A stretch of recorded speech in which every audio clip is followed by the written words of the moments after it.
Good morning, everyone. It's Thursday, July 9th. I'm Stephanie Haney. Thank you for being here for 3 News Now, where we bring you your top headlines from WKYC.com and our WKYC app. There is a lot going on around Northeast Ohio and around the country today. We knew that today was going to be the last day for the Supreme Court of the United States to release opinions for this decision term, and they did release that opinion related to President Donald Trump's tax returns. And the Supreme Court has ruled that a Manhattan judge can see President Donald Trump's tax returns. Now, the court will allow the Manhattan District Attorney to see the returns, but they also ruled today that Congress will not be able to look at President Donald Trump's taxes, at least not yet. So this 7-2 vote is at least a partial victory for President Donald Trump, who has been fighting to keep his financial records private for quite some time.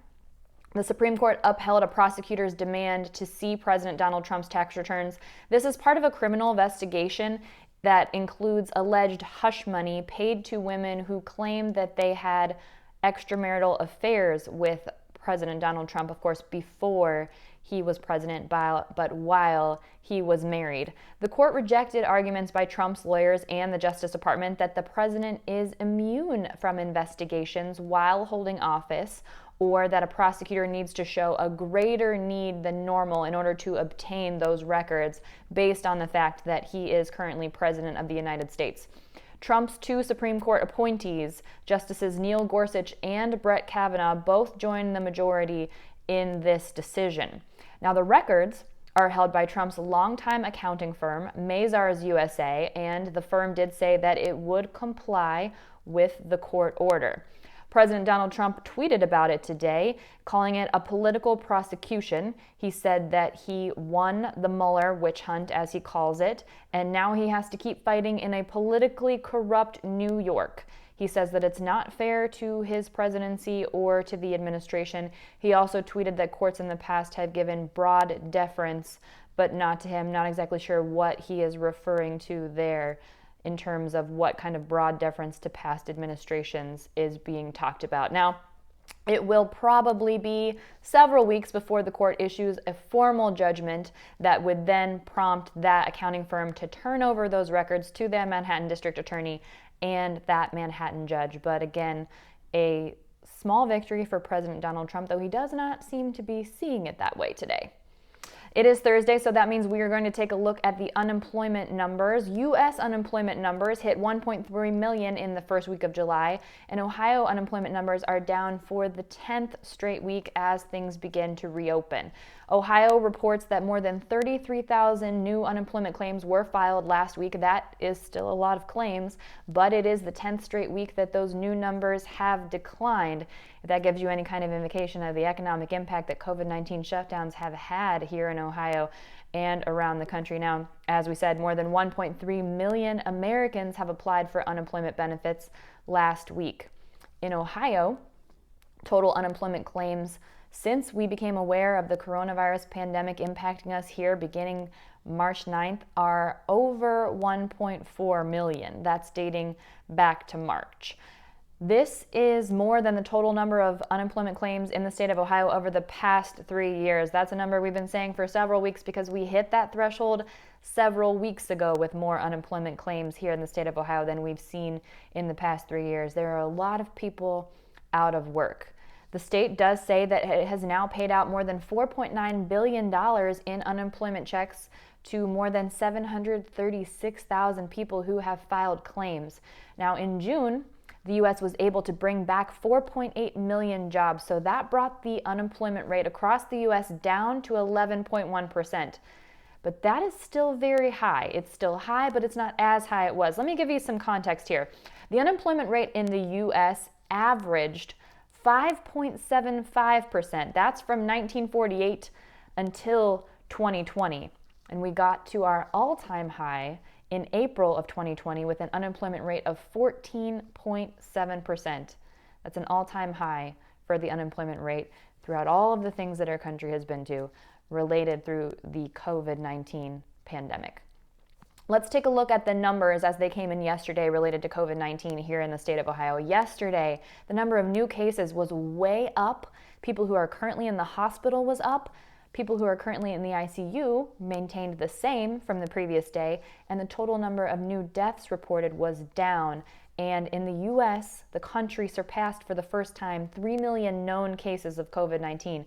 This was all yesterday. Yesterday, here in the state of Ohio, we saw 1,277 new cases of COVID-19 reported, bringing our total to over 60,000 confirmed and probable cases, dating all the way back to the March 9th for the first time. That is a big jump from what we saw on Tuesday when there were 948 new cases reported, and a jump from Monday when there were 805 new cases reported. The total number of deaths here in Ohio is now very close to 3,000. It's 2,991. We saw 21 new deaths reported yesterday, which is down from Tuesday when we saw 43 new deaths reported, but up from Monday when we saw 16 new deaths reported. That is a number that we are seeing jumping around quite a bit, the number of new daily deaths reported. So we're keeping an eye on that. The total number of hospitalizations related to COVID-19 here in Ohio is now just under 8,500. We saw 103 new hospitalizations yesterday. People who are currently in the hospital, that number is 890. That's about 10.5% of the people who have been hospitalized related to COVID-19. So if you flip that number on its head, that is about 89.5% of people who have been hospitalized are no longer hospitalized related to COVID-19. The total number of people who've been admitted to the ICU is now 2,127, and we saw 26 new ICU admissions yesterday. Now, the number of people who are in the ICU at this time, after we've accounted for people being admitted, people being discharged, it's 289, and that's the same number that it was on Wednesday. That's about 32% of the people who are in the hospital right now are in an intensive care unit. So about 1/3 of the people who are currently hospitalized need treatment in an intensive care unit related to COVID-19 right now.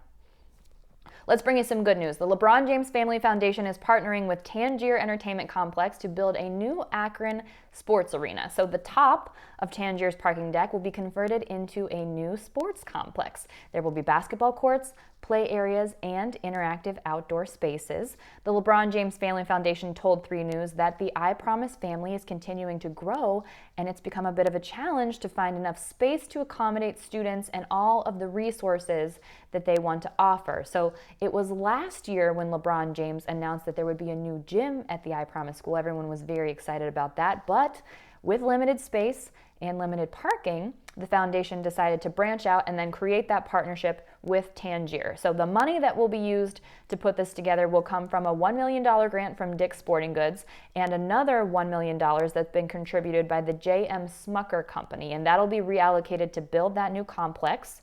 The ballroom inside of the TANGIER complex will also be the future site of the LeBron James Family Foundation's monthly hometown hall events. But the TANGIER will still be available to book weddings and other events. So this doesn't mean that other people in the community won't be able to use it. It'll just be put to use for this sports arena for the LeBron James Family Foundation. Good news there.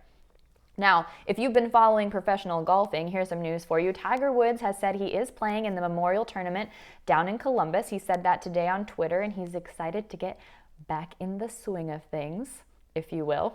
He tweeted that he's missed going out and competing with the guys and can't wait to get back out there. So that tournament will run from July 16th through July 19th with prize money of $9.3 million at stake. I wonder if that has anything to do with Tiger Woods wanting to get back out there. It would definitely be a motivator for me.